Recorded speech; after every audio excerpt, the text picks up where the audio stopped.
Hey everybody, Hoosier Jedi here with another review for you. This time I'm talking about episode 2 of season 2 of Arrow called Identity. And man, last week's episode was good. This week's episode was really good. This show has hit the ground running when it comes to this new season. I am really happy with the vast majority of what we've seen so far. Not that I don't have a few quibbles with this episode in particular, but I'm a happy camper for the most part. Now, the first thing that we take note of is the new intro, with Oliver sort of stating his new mission that rather than being his new, more heroic mission statement, shall we say it. And I especially love that bit at the end where it focuses on Oliver and the Green Arrow. Yeah, I actually had the feeling that him referring to himself as Green Arrow is probably going to be something that we get to see at the culmination of this season. I think that would be a real milestone, sort of payoff that an entire season's worth of a journey towards Oliver becoming the kind of hero that Tommy would have wanted him to be. Well, that would be a really great capstone to it. And of course, choosing the name Green Arrow, words he first heard from the lips of Malcolm Merlyn. Oh, well, there's just a delicious irony to that, isn't it? Anyway, let's just kind of get right into things. And the first thing I want to talk about, since I just mentioned Malcolm Merlyn, is let's talk about the bad guys. So, of course, we get to see more of China White than we really have before in the series, but I'll get to her in a second. Right now, I want to talk to you about the other bad guy in this episode, and that's Bronze Tiger, played by Michael Jai White.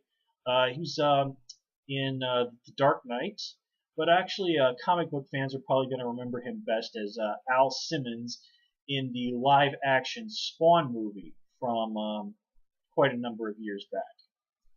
Never really was much of a Spawn fan, but I thought that was an alright movie.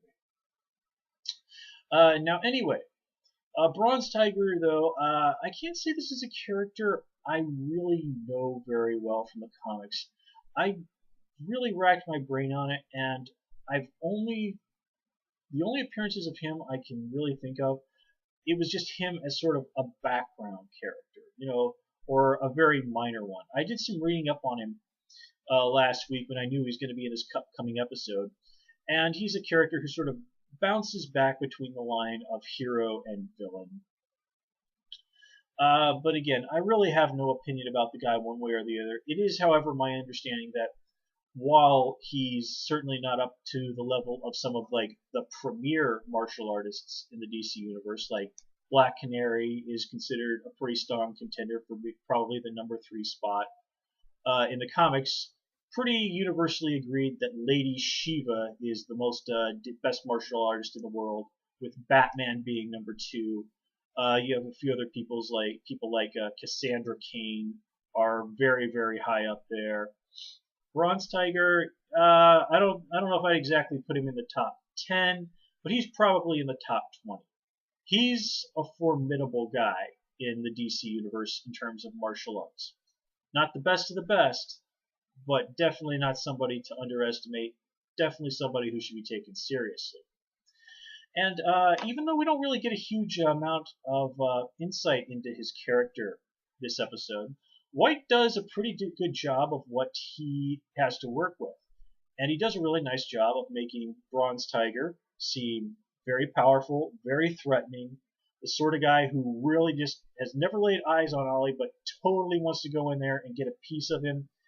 I was actually reading an interview with Stephen Amell. He was talking about this episode, and I'm sorry, it wasn't Stephen Amell. It was actually an interview with White. We might talk about what I saw in an interview with Amell later. And White just mentioned that he sort of sees Bronze Tiger as a guy who's really driven by wanting to be the very best. And given that Oliver was able to defeat China White last season, that's pretty darn good. That's a pretty strong endorsement that he is someone who should be taken very seriously. So it's no wonder that somebody with a sort of I'm going to be the very best, like no one ever was. Each Pokemon that You know what? I'm not going to subject you folks to any more of my singing. Unfortunately for me, I have inherited my mother's singing voice, which I'm pretty sure is currently being used to torture the souls of the eternally damned in the fiery pits of blackest hell. Most likely with her rendition of You Are My Sunshine. You have no much idea how much trauma was heaped upon me in my childhood by having to listen to her sing that. It probably explains. No, no, I really can't blame so much of what is wrong with me on my mother's singing. There are many more. Yeah, well, okay, let's just leave it at that. Oh, I'm glad there's some wine in this baby. Yes, sweet alcohol, chase away the pain, chase away the pain. Okay, but getting back to China White. Okay, first of all, I am beyond thrilled that Kelly Hu actually got to say more than 5 sentences. She's actually now the first person to refer to Oliver as the Emerald Archer, the Green Arrow's long-standing nickname. Yeah, I mean, this is sort of like the Dark Knight is to Batman, Emerald Archer is to Green Arrow. And I'm really happy with this episode in general because there's just like so many little nods towards the more heroic aspects of Oliver. You know, with the trick arrows and even having, you know, the standard, these obligatory superhero smoke bomb stuff going on. And we even get to see him use one of the trick arrows on China White. It's not exactly the handcuff arrows in the comics. It's something a little bit more grounded in reality. But there's still that. And he even takes down Bronze Tiger with a taser arrow. Heck yeah. I mean, we're probably never going to get to see the famous boxing glove arrow. Because I think that's a little bit too ridiculous for this show. Although it wouldn't surprise me if some way, somehow, they threw in something that's obviously intended as a nod to that. But anyway, getting back to China White. First of all, like I said, I'm really thrilled that we get to see her kind of deliver a nice villain speech to Oliver. Like, you'll never be accepted by the city as a hero. I mean, just classic comic book villain to talking smack to the hero stuff. My only real problem with the whole thing with China White there is her fight with Dig. Okay, China White and Dig have met before when she tried to kill Laurel back in, I think it was like episode 3 of season 1. They fought. Now China White won, but Dig is, apart from the vigilante, the only person in Starling City who has really given her any kind of a real fight. And she would have killed him if it wasn't for a lucky shot by Oliver Queen. So there is no way on God's green earth that China White, if she has 2 brain cells in her head, has forgotten who Dig is. Now, I thought that she might, you know, they might be able to coast along with this because if you notice when they're fighting on the truck, China White's hair is constantly in her face, Dig is constantly punching her in the face. For some unfathomable reason, even though he's committing a crime, Dig has chosen to remove his mask, exposing his face in a city that, while not London, almost certainly has traffic cameras. Yeah, a real stupid move there, Dig. But anyway, so after this truck stops, the 2 of them get out and they're fighting each other. And China White, I mean, she looks right at his face. How in the world does she not go, "Hey, aren't you Oliver Queen's bodyguard?" And then, in another act of incredible stupidity, after Oliver tasers Bronze Tiger, he's yelling into his little microphones, whatever the heck, "Dig! Diggle! Oliver, I know you just tased that guy, but there's a pretty good chance he's not fully unconscious.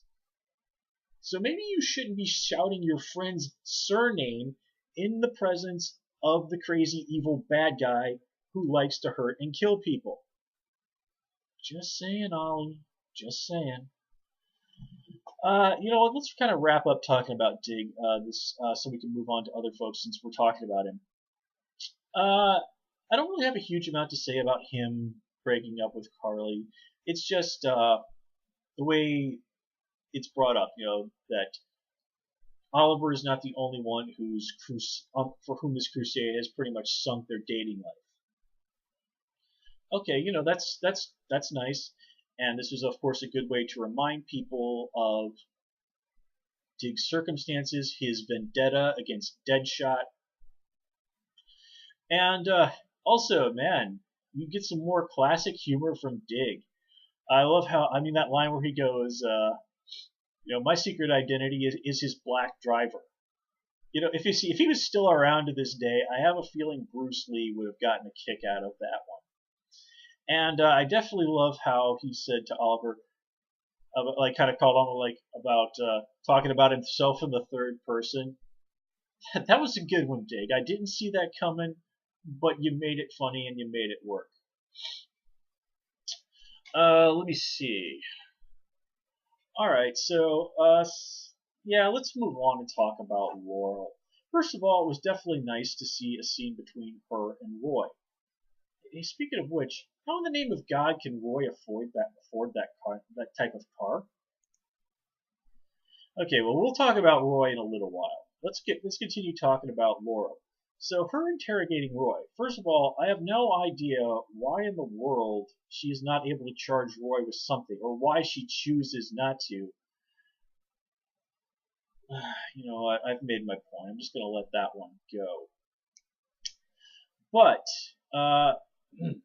this kind of reminds me an awful lot of the scene from last season with Quentin, her dad interrogating Roy. So, some really nice parallels going on here. Last season, like I said, Quentin was the one who was in major opposition to the vigilante. Now they're on a little bit friendlier terms. Here we see Laurel now becoming more antagonistic towards the vigilante, especially in the last 2 minutes of this episode.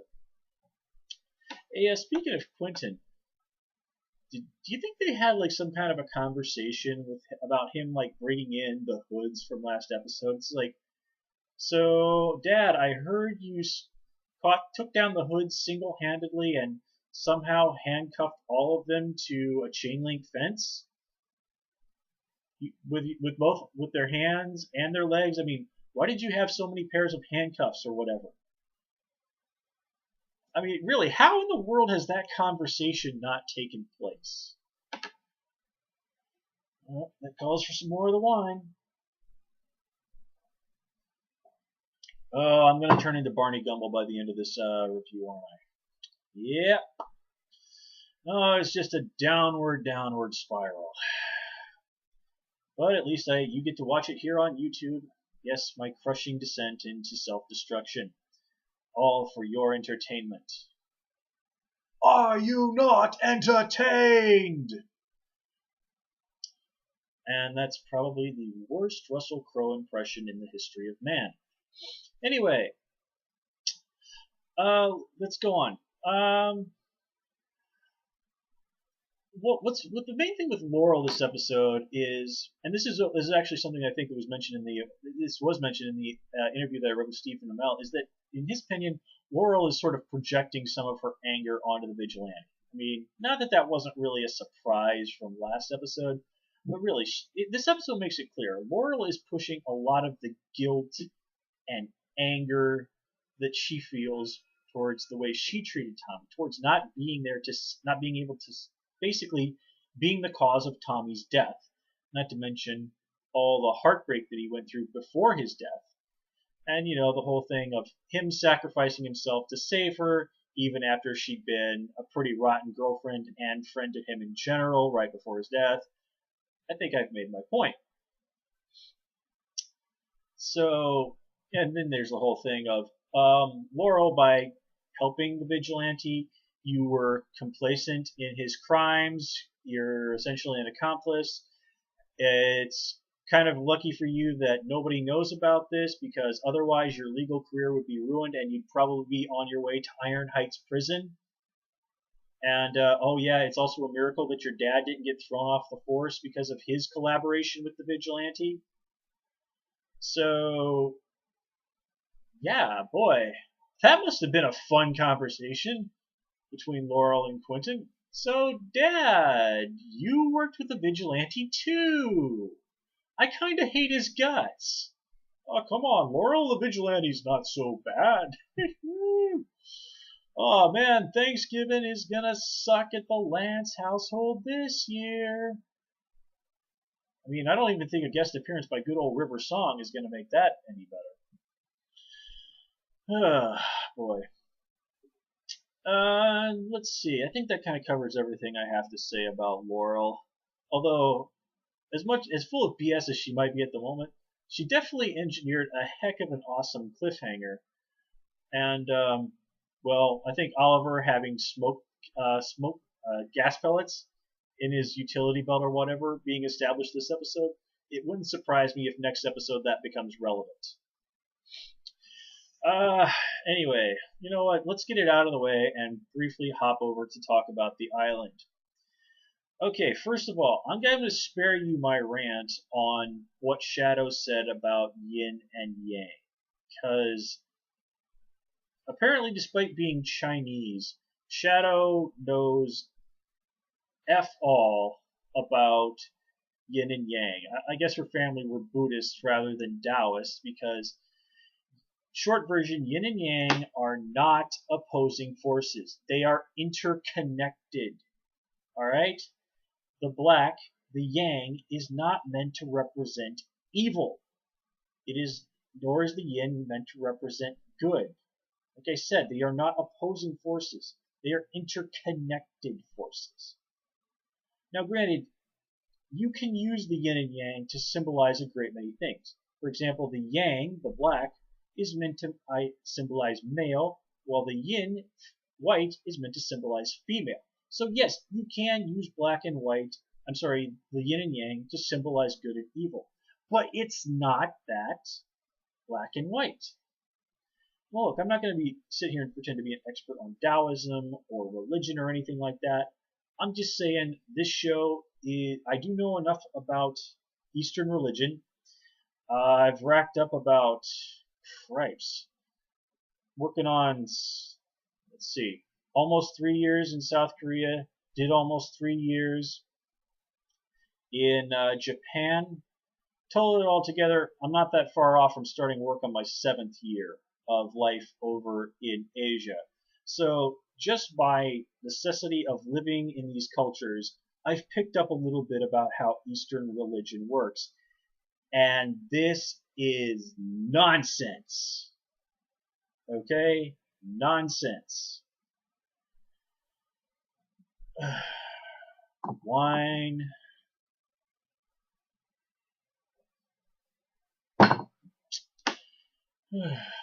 Okay. But what Shadow does say that is good is that this island can't turn you into anything. It's your choices. Oh, and hey, one thing I forgot to point out last episode, despite being this uber badass, how in the world did Shadow get taken down silently by some generic goons? Really, Shadow, you're supposed to be a badass. And these like guys who probably couldn't have passed an audition for as extras in some sort of gang scene in a crummy movie take you down?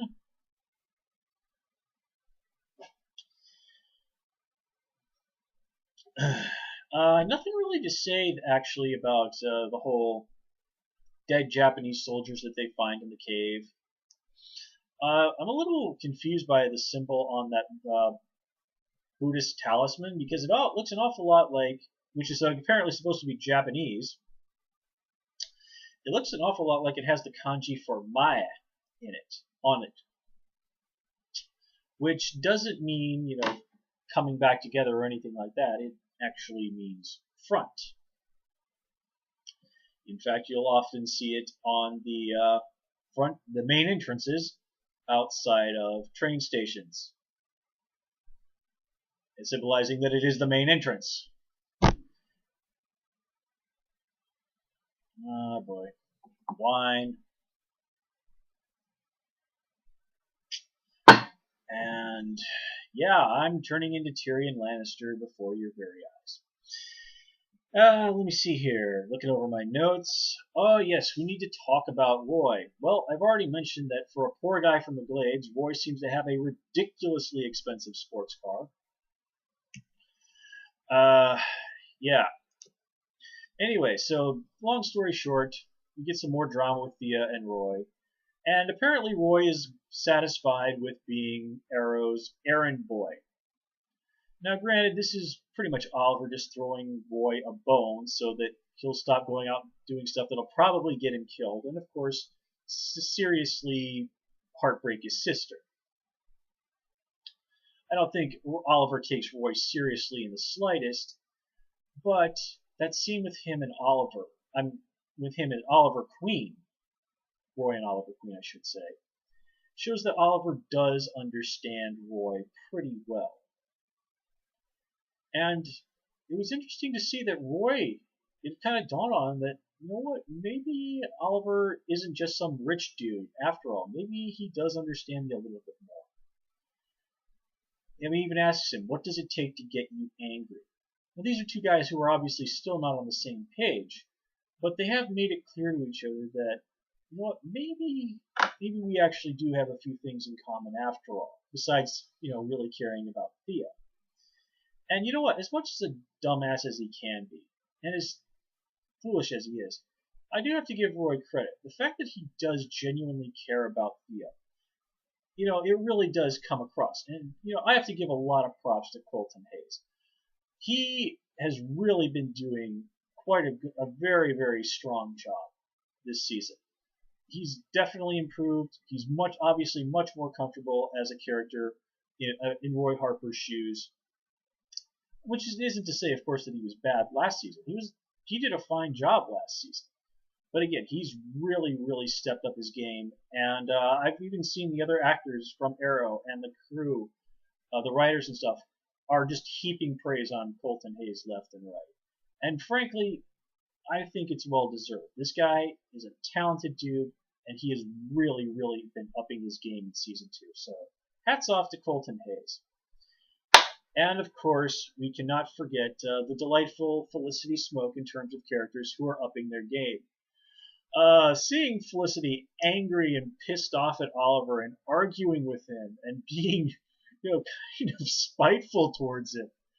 This is really not a side of Felicity that we have seen before, and it's one that's actually hard to imagine given where she was last season. Although I'm happy for this. I'm happy to see these sides of Felicity. It shows us that she has grown stronger as a person. She has grown more confident as a person. She fully sees herself as an equal on Team Arrow. She is not above getting in Oliver's face when she thinks he's wrong, which is exactly what Oliver needs. I mean, that's what Dig was there for first. Now he's got Felicity. But that all said, first of all, exactly what was Felicity's job at Queen Consolidated? I know she was in the IT department, but I never got the impression that she was that high up in the IT department. I can't remember. Did they actually refer to her as just the IT girl? I mean, doesn't that kind of mean Felicity was the person that, when somebody accidentally downloaded a virus on their computer, was the one that would have to go and sort it all out?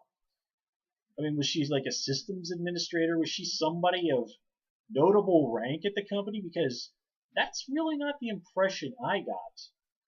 I mean, since Walter turned to her to kind of help him out, I guess the impression she was maybe some sort of high-level analyst, or she might have just been somebody who was lower on the totem pole, but had a reputation for being extremely talented.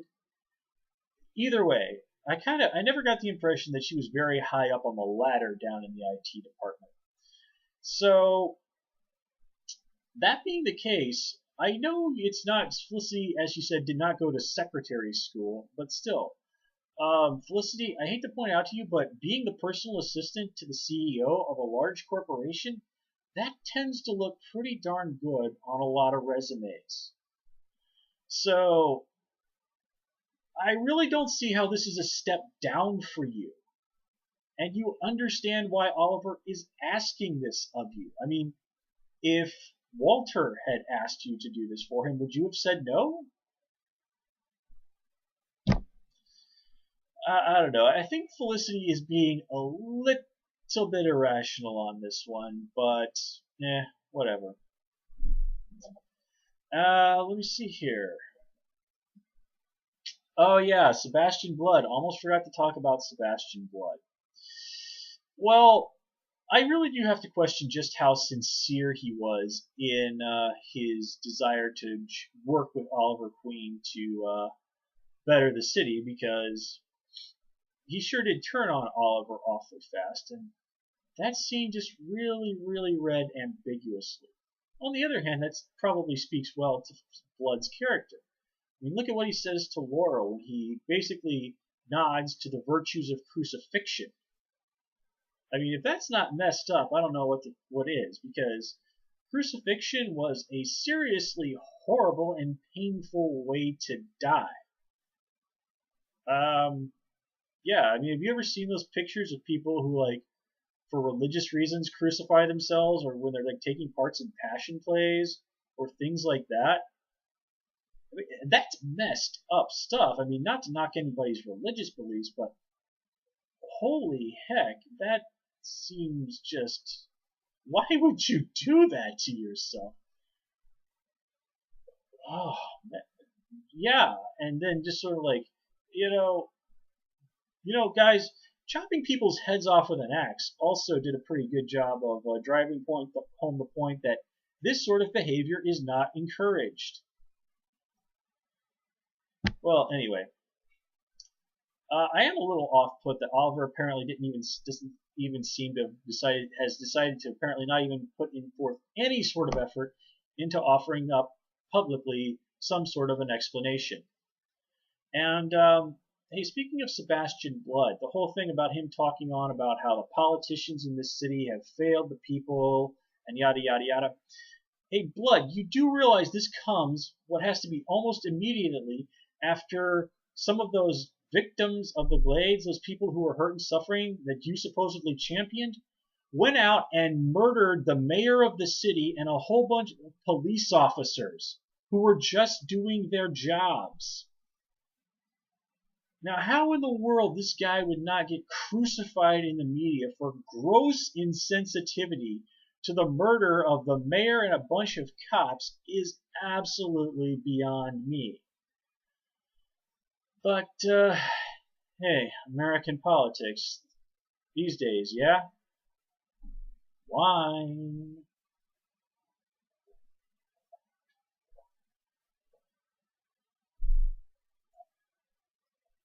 The cup's running a little low.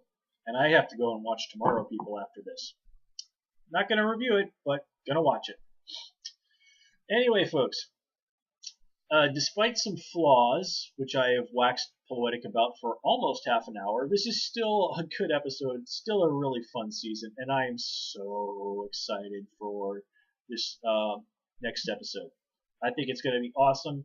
As always, please comment, rate, and subscribe, and of course, you can follow me on Twitter at Hoosier Jedi. Until next time, take care and have a good one.